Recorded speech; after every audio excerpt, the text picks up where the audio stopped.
This is the podcast where we visit all 77 of Chicago's historic neighborhoods and discuss their heritage and taste the amazing food. And if you know anything about us, we love two things, food and Chicago, so I can't wait to burn this gas money. You ready? Let's get it. This is the 77 Flavors of Chicago, the podcast. We are here with Carla Hall. Welcome to the show. Thanks for having us. Thank you. Yeah. Thanks for you being on the show. Right. Yeah. Thank you for being here.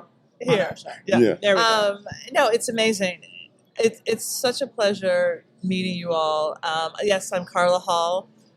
People know me from Top Chef. They know me from The Chew. I'm also on Holiday Baking Championship, Halloween Baking Championship. They may have seen me on Gossip Girl, Reboot, but hey, what can I say? Yeah, right. No, just keep on going.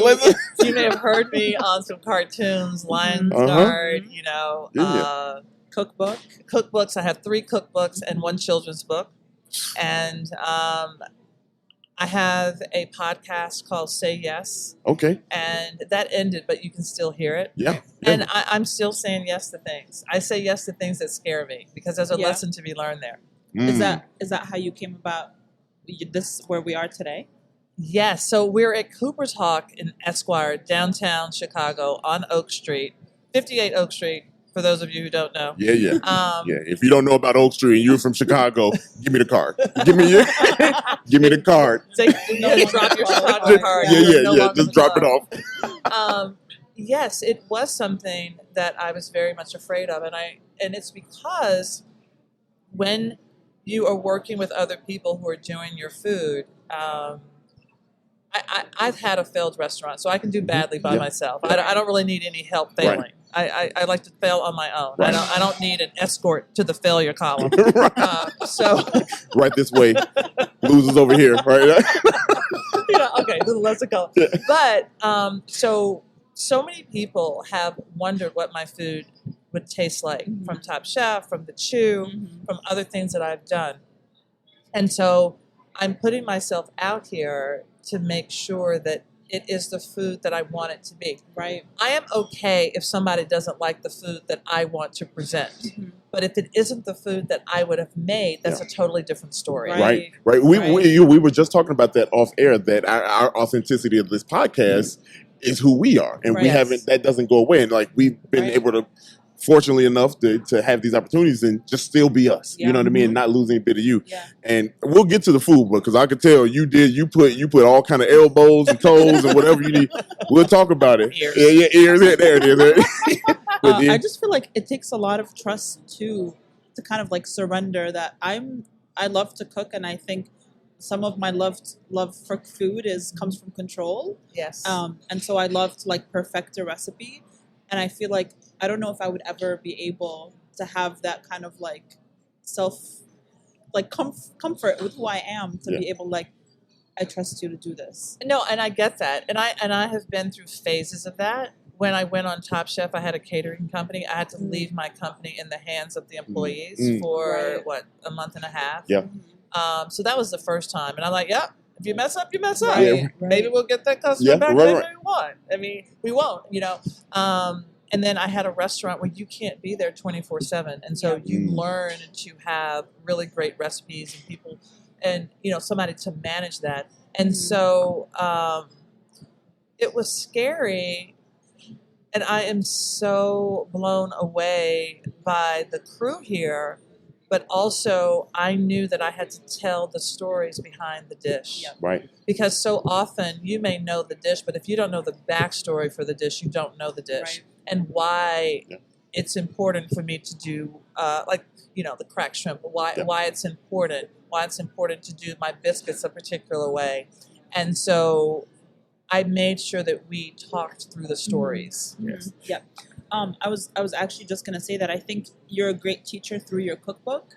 I think, you might not physically be there, but reading the stories, there's pictures of people. There's not only pictures of food. You get to kind of understand that, why you make things a certain way. I want to know why the fish is served in this specific way. It's just such an amazing kind of like work of art, in my opinion. And for it to be brought to life and for people to be able to experience it in that way is so great. So in my cookbook, in Carla Hall Soul Food, this book, I went back to the South to look at the South in a different lens. Yeah. When you grow up in a place, it's so much a part of you, you somehow don't notice it. Right. You don't really notice what's great about it. It takes somebody to come into your hometown and say, oh my gosh, tell it's you so about good. yourself first. Right. Yeah. You know, and that was very much this book. So I went back to the South. I went through South Carolina. I was in North Carolina. I was in Mississippi. I was in Alabama. I was in Tennessee. I mean, I'm from Tennessee, but I went to other parts of Tennessee because I really wanted to talk to people who were there and older people to get a sense of what the food was like and why it was passed down. And that was revolutionary. And I fell in love with Southern food again. Wow. Because for so many years, I pushed it away. I didn't want to do fried chicken. I went to a French culinary school, and I didn't pay $30,000 at the time. It's a little more now. I didn't pay $30,000. We already know. We know. To learn how to do fried chicken. Right. But what I didn't realize, I basically shut the cultural door to my heritage. And then I was trying to recreate something else while I was totally dissing myself. And so I went back to that. I'm like, I want to embrace my culture, my blackness, my food, soul food specifically. Right. And so, and taking pieces and parts of my experiences. Yeah, I think that is so dope because, you know, soul food has a connotation. A lot of people is black food. You know what I mean? Like, but it's so much more. You know what I mean? There's story to it, and the way that you put together like a different puzzle. You know what I mean? And tell a different story through the food. I think it's such a dope thing because that's not normal lobster and macaroni and cheese. You know this shrimp is not the normal stuff. You know, so it's really cool that you were able to do that and like kind of find that. Was it? I know it felt good, but like, did that feel? How good did that feel to kind of like just hone those? Just to come back to reality. Well, you know, in this book, I had to be so present, and so. We went to all these places. We were ending up in Nashville, and we were planning on kind of downloading everything that we saw, and we were going to do some recipe testing with Genevieve Coe. We had our photographer, Gabriele Stabile, with us, and we got to Nashville, and we were in this space that was so beautiful. It was that July sunlight coming through, and we looked at each other. We're like, oh my gosh, we really need to shoot here. Yeah. But we didn't have any recipes. We just had conversations. And so all of the summer recipes, I was going to the farmer's market. We were shooting them. I didn't even know what the recipes. It was whatever I wanted to cook. Yeah. And that's what you got in the book. It wasn't like, okay, you know, we're going to shoot the shrimp today. We're going to shoot the blah, blah, blah. You know, it was, we're going to shoot whatever I make today. It's organic. Right. And then we had to go back and write the recipe. Wow. And so it was so special to be present and to see what is coming through me. So it was almost like that season set me up for everything else and to be present. And so this cracked shrimp comes from when I worked in the Bahamas and we did cracked conch. And we don't have conch here. No. But you can crack lobster, you can crack shrimp. And so I take these, you know, huge shrimp. And I remember when they first did it, and somebody last night was calling it, the fried shrimp. I said, no. You said, correction, I worked too damn hard. Shrimp. It is the cracked shrimp. Okay, let it be known. You looked them dead in their eyes. Yeah, I was like, no. Say it with me. Don't do me. Yep. It's the cracked shrimp. Say it with me. And so even in the kitchen, they were so precious with it. They didn't want to bang the shrimp. They didn't want to break it. I said, dude, you got to get in there. Yeah. Right? You got to bust that up. Yeah. You take it, you should like this. You know? Yeah, you got to bust it up. And in doing so, you change the texture of the shrimp, which is very much like cracked conch in the Bahamas, which is, I was going there for 3 years or so. So it's a part of me, and it's a part of that, still the African diaspora and the black people who were there. And then we do the comeback sauce, which is a Mississippi sauce. I mean, it's what's so funny. Everybody's like, oh my gosh, I love this sauce. Child, this sauce right here has like 20 ingredients. But they're all necessary. Yeah. Right. Spice. It's stuff that you have in your pantry, but still. Yeah. Trust me, y'all, it's necessary. It's necessary. That you can eat the shrimp by itself. You know what I mean? But like that Just sauce. A little bit of the lemon juice. Oh my goodness! Perfect. Oh my goodness! Yeah. Well, again, we'll get into it. I don't want to jump ahead because you're saying some things that are here in Chicago. Anybody that's in comedy or entertainment and listening to this, she said in the present, you gotta say yes. That's yes, and we're big in comedy here. So oh my gosh, improv. Yes. Right. Dude, I would love to do improv. Can I just tell you? Speaking of which, so I did stand up. Okay, that was my question. You did? I do stand up. You do stand up? Absolutely. Shut your face. All over the city. All over the city. Yes. I'm a producer at Zany's and Laugh Factory. What? Yes, ma'am. Yes, ma'am. Oh my God. Yeah. Okay. Yeah. So I had been talking about what's next and everything, and I was talking to Sherry about I want to do like television. I would love to do a sitcom kind of comedy. She sends me a text. She's like, Carla, I'm doing this show. I read it. It was like, do you want to come? It was at Christmas time in LA. And I was like, yeah, I want to come. Child, I go back to reread that text because reading is fundamental. Riff, y'all. Riff. And it was, do you want to be in the stand-up show that I'm doing? Oh boy. Wow. With Kim Whitley. Oh boy. Wow. Oh, with Kim Whitley. And I was like, and I said yes. And I was like, oh my God. I didn't read this. And I go back and say, oh my God, I'm just realizing what the text said. And been a great misunderstanding. Do you think I could really do it? Because I was like, there's no way I can do this. Do you think I can really do it? And so she was like, yeah, I think you can do it. And so I did it. It was 15 minutes. You did 15 your first time? I did 15 minutes. I'm going to look dead in this camera right now. Look, Carla Hall did 15 minutes her first time misreading a text message. What? You know what? I got up there. I said, look, I misread a text message. That's why I'm here. Wow. Why are y'all here? Oh, that was a fire opening there. That's a fire open. You got it. Go ahead. Yeah, you in there. Yeah. I mean, honestly, look, you here for a while now in Chicago with this menu. Oh, no, I'm not here that long. Okay, I'm about to say. You cannot. Look, let me tell you. You know what I did? I said, if all else fails, I will write a recipe for y'all. So I had... and mail it to us. I literally had recipe cards. I wrote out recipes because if I get up on that stage and I can't pull it through, I said, and I forgot something. I went to the site. I said, you know what? I can't remember what I'm saying, but here's a recipe. I said, I went like this. That's hilarious. Oh, you got to get on stage. You got to get on stage. You let me know. You let me know when you want to get on stage. So we literally interviewed Chef Kwame for his new cookbook, and Dario did the same thing and was like, you have to do a show. He got on stage. He came back and he did a show at Laugh Factory. Right before James Beard Awards. So are you kidding me? I'm dead. And I'm much funnier than Kwame. Oh, yo, Kwame, you hear that, Kwame? I'm not going to dish you like that, but dude, you know I am. We got to have both on there. Let's get it. That'd be funny. Again, hey, the door's open. So, but no, you know what? Seriously, so I really do want to do a one-woman show. Okay. I want it to be comedy, storytelling, and food. Mm-hmm. I mean, that is. I have been visualizing it. I want to do it. I was just sitting in my space today, and I was reading a book, and they were talking about daydreaming. And I sat there, and I was like, what do I want to daydream? And I was dreaming of myself being on stage doing this show. Yeah. I mean, you're already doing it. Stories and food. And you're funny. Yeah, so. Right. And you got a lot of energy. So, y'all, last night before this recording, Carla had a party here for the new menu. And she was bouncing from every table for like 5 hours, and that was the second round. I'm like, what? Like, you have a lot of energy, so you got it in you. Yeah, you got it in you. This is what 58 looks like, everybody. Hey, go ahead. I'm just saying. Z snaps, you know. I worked out that morning. I worked out this morning, because when I'm on the road, there's certain things that I have to do. There's certain food that I actually have to have.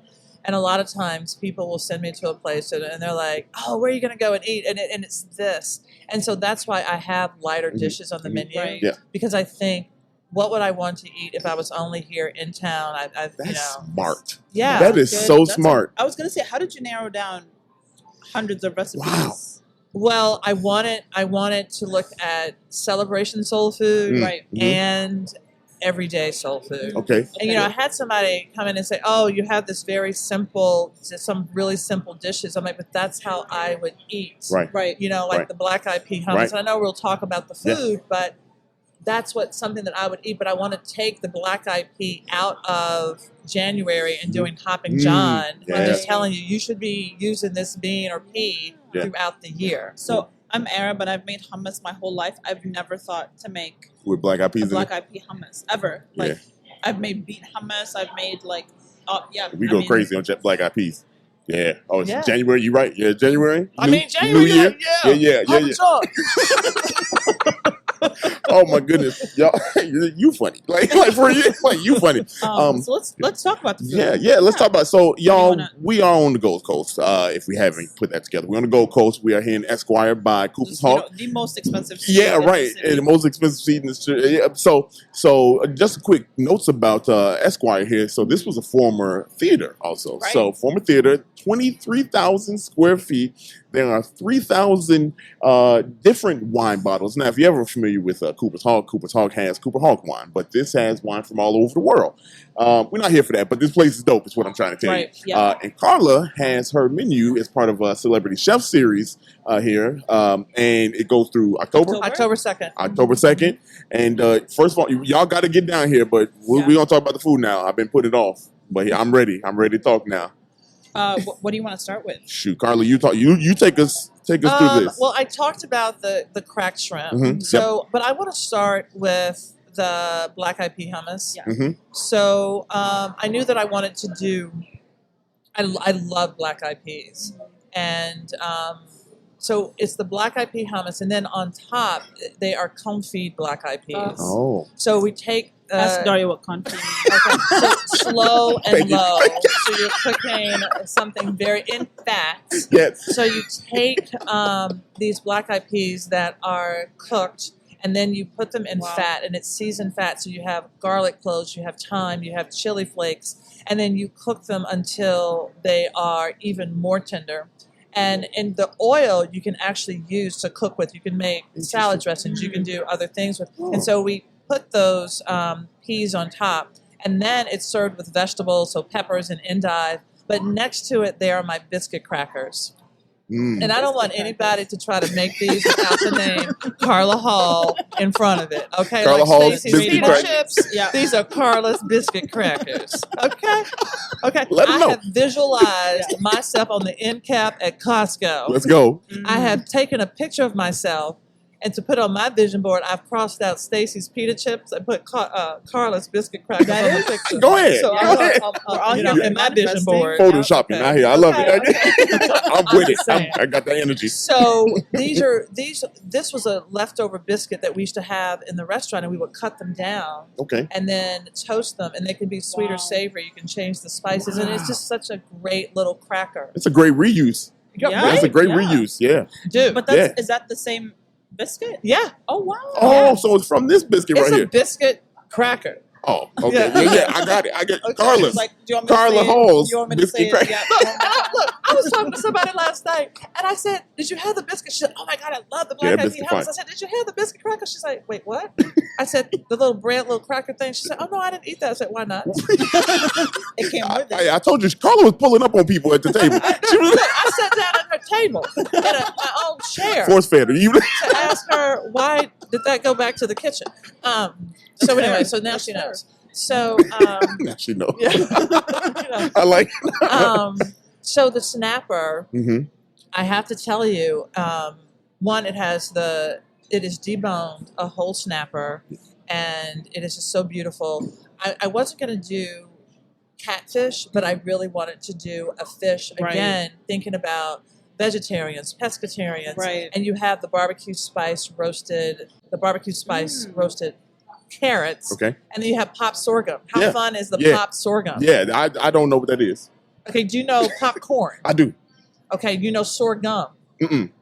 Okay, it's a grain. Oh. And then you need to know because it's indigenous to Africa. Okay, they put me on, y'all. Look, Your this real. ancestors. Okay, all right. Right. See, this is why we're having this conversation. So we're having this conversation to educate our black brothers and sisters. Okay? Yes, we don't know nothing about ourselves. Carla got me. She got me. This is like an everyday soul food. Okay. So millet, sorghum, fonio are all of these grains that come out, that are indigenous to Africa, that come out of Africa. So I was so sure that I wanted to use those. Yeah. And so a fun way to do it is to pop it like popcorn. So they're these tiny little bits of popcorn, but it's actually a grain. That is amazing. Carla, confession. I did not know grits were made out of corn. Can you believe that? I didn't. Can you believe that? I feel like I needed to say this right now. You need to say it. What else don't you know that I need to take your card? You were trying to take a Chicagoans card. We need to take your black card. Oh my God. Oh no. I didn't know. It's gone. I'm gonna try to get it back. I'm like, oh my God. Okay. That's okay. It's all right. You know what? I'm not gonna shame you. No, it's all right. You were the big enough man to say you didn't know. Thank you. I mean, do you like grits? I love them. Do you put sugar in them? Absolutely not. Okay. There you go. See? Look, get my black card back. Okay. No, we're gonna each hold it in. Okay. Each hold it in. 'Cause you're like, okay, we go. Okay, we still not giving it all to you. I still got my fingers on At your least card. I got my fingers. My fingers are still on your card. Okay. But yeah, so that, and then what I want to give a shout out to the executive chef here, Nate, who deboned that fish. Wow. And you look at it and you don't realize that it is deboned. I didn't know that. Yeah. Yes. That's amazing. And the presentation is still there. That fish is still swimming. That fish is still swimming. It's swimming to your mouth. Yes, it is. Yes, it is. Okay. Yes, and then you have that carrot emulsion. It is just such a clean, nice dish, and it's a real surprise. Yeah. I want to talk about the lobster mac and cheese. This is the ultimate comfort food dish. Yes. It is, a lot of people talk about, oh my God, I make great macaroni and cheese. I use like 6 cheeses. I use like 9 cheeses.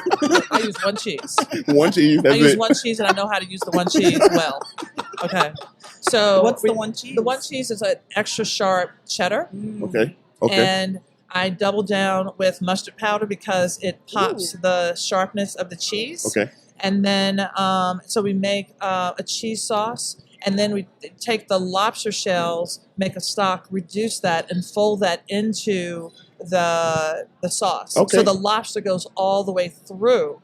And then we use the shells because by using the shells, they are little cup holders for the sauce. Look it, go crazy. And then when the whole thing goes into your mouth, it just pops with flavor. Take us to church. Okay, it just pops with flavor. And look, we're not giving you flakes of lobster. We giving you pops. We're giving you some tail meat. We're giving you a lobster tail. You can see the lobster. Look at this. What?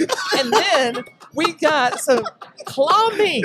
Go ahead. We don't just have flaky flakes. No. We got chunky chunks. Yeah. Oh, and I messed that whole chunk up last night. Dude, Let me tell you. You were chewing for at least 2 minutes on your like claw meat. You're like where is it? Where is it? No, it's all in there. So, and what is so great about this, because it is a celebration dish, and I know in soul food, we like our seafood, and we love lobster, we love crab, so it is absolutely like this beautiful double down of a celebration dish. And you know what it's topped with? It's topped with cornbread croutons. I was hoping you was going to say it. Yeah. Yes. Because when you go to my grandmother's house, she would make the cornbread, but only when you were on the inside of the door. And she made the most beautiful mac and cheese. And I got to say this, like, we didn't know Granny was having Alzheimer's until her mac and cheese went south. But I was like, you was like, oh, this tastes a little different. What's wrong with you? What happened to it? I think this is just some pasta swimming in milk. It's all right. But I'm just saying. So, we kind of knew when Granny was going south, but it was because of the macaroni and cheese. So this really is about my childhood, and now I'm the culinary matriarch. So now the mac and cheese is all right in the world. It's all good. Because I'm the culinary matriarch. This is the mac and cheese. I got to talk about the hot chicken. Yes, you do. Because if you don't, I will. I am from Nashville, Tennessee. And, there's a part of me that doesn't want to call it Nashville hot chicken. I want to call it Prince's hot chicken just to give the credit to the family who actually are the originators of hot chicken. But I have my own version. It is crispy skin. To perfection, y'all. To perfection, y'all. And it is not by accident. Whenever you come here, it's still going to be crispy. It's not a fluke. For real. Is she not joking? No. It's like perfect. Right. Like, it's perfect. It's like, it looks like almost like the prop type of food. You know what I mean? It literally does. It's too perfect. And you know what? I was very specific on wanting a smaller bird. The chicken's organic. When you bite into it, it's going to be really juicy. Yep. It's all those spices on it. We do all dry spices. We don't introduce anything wet, because when you introduce wet in the chicken, I know y'all like buttermilk fried chicken. I know you like buttermilk fried chicken. Buttermilk is wet. And when you introduce wet, it creates stain. When you fry the chicken, that's why it lifts and separates from the skin from the meat. So if you want to use buttermilk, I would suggest you take buttermilk and put it in your flour mixture for that tang. You know, just a little something. Just a little something. Just a little advice. Help you out. Help your skin. Yeah. You know what I mean? Like, oh my God, I double dredge and I do the buttermilk. That's You're doing too much. You're doing too much. You're doing too much and it's not paying off. Okay. Let them know. I love this energy. So, and then we do my buttermilk biscuits, which I have a service. I've made biscuits for people. When I was in New York, I make biscuits with strangers. Like if you came up to me and you were like, "Oh my God, hi Carla," I'm like, "Hi, what's up? Do you know how to make a biscuit?" And then you would be like, "Yes or no," and I'm like, "Look, even if you didn't cook, I'm like, I want you to be able to recognize a good biscuit when you go out, because I've had too many people send me to a biscuit spot and it's trash. And it's Dry. trash. I mean, dry, flaky, just trash. What? So you need to not only make it but recognize, right? Yeah. So, and that's in a coleslaw, because this is fatty. You have that cleansing, just nice a very mix. simple coleslaw. And then I was about to say, what's up, sweet tea soda? Y'all, amazing. Y'all, this right here. Come on, you talk about it. Talk about it. I love ginger, and I love the stalk of mint that's in there. It's just perfect. I had it spiked last night, and then I slept for 10 hours. And then I was like, let's do How a many did version you two. have? 3. Okay. Oh, well, and it was with bourbon, y'all. Yeah. And I love bourbon. I was going crazy It listening. was. I probably had like 6 of them. Not even joking. He was dancing. He was eating the chicken and dancing at the table. Carla had me eating with my elbows on the table last night. The food was so good. I mean, I always get that. that. Family reunion. Okay. Oh yeah, I was having fun. Yeah. This is like the perfect summertime drink. Right on time for us.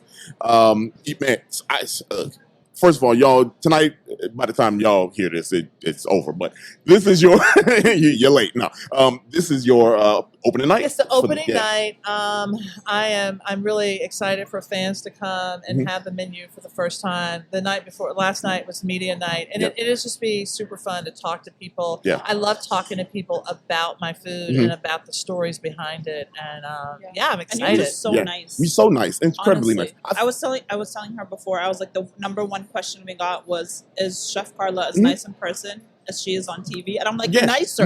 I mean, like better. I mean, like better. Yeah. Better. I mean, like what you saying, Luke? No. I mean, like, it's as advertised and then some. It's just fantastic. Yeah. Well, I mean, I truly believe that when you have fans, my fans are why I have a job.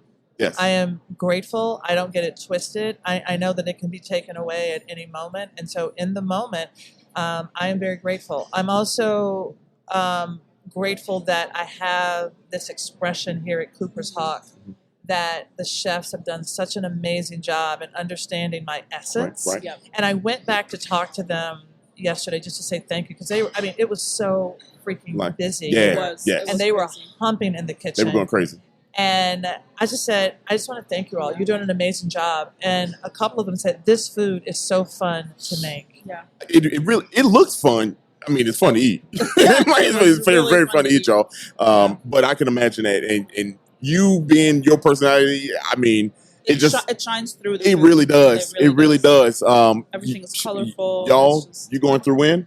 October 2nd. October 2nd. And let me tell you, yes. But without them loving that, and it wouldn't make any sense. Right. Yeah. And so it couldn't continue through October 2nd. Right. And so they have embodied it. And I want to impress upon people. So Tom Colicchio was first, and then that's for 3 months. The kitchen has to basically open up a new restaurant, shut it down in 3 months, start over, shut it down in 3 months. Learn Tyler the Florence recipes. Right. And so it's so hard. And they got my essence. And the reason I'm saying that is because I'm all about cooking with love. Yes. And some of these dishes, I said to the chef, when we were talking about which ones, I said, what are they having fun making? Yeah. Because that energy so has to flow out of the kitchen to the table. Right. Bad energy is going to show. Exactly. It's gonna show, so they have to have fun. You know, and I'm like, if there's a dish where they're not having fun, we're going to take it off because I want you to feel that joy in your food. Yeah. Wow. It's definitely. Okay. Well, I can do this all day. All day. Carla, any final thoughts? Anything you want the people to know? Parting words? Oh, wow. Okay, first of all, Chicago, I love you. And I know this is all over. I love Chicago. I've gone on record publicly to say how much I love Chicago. I appreciate you two actually discovering all of these different neighborhoods and what they have to offer in Chicago. And I mean, you could just do that in one area and just think about how many different neighborhoods and cultures there are. Right. And so I think when people go out to eat, go to somewhere new, a culture that you don't know, because if you understand the person's food, you understand that culture a little bit more. For sure. Yep. Absolutely. Yeah. So y'all, again, Carla, thank you. We appreciate you. Thank you.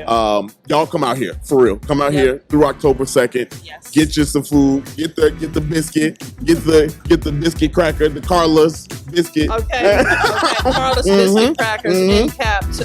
Coming soon. I'm not gonna say that. The cracked shrimp. Yeah. Oh, hey, one last cheers and get out of here, Let's y'all. do a cheers. Cheers. Cheers. To Carla. Thank you, guys. Thank you, Esquire.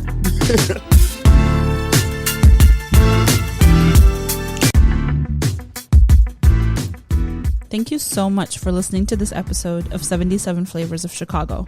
We look forward to having you again next Monday, so make sure you look out for us on any platform where you can listen to a podcast. Make sure you rate, subscribe, and do all the things, and we'll see you next Monday.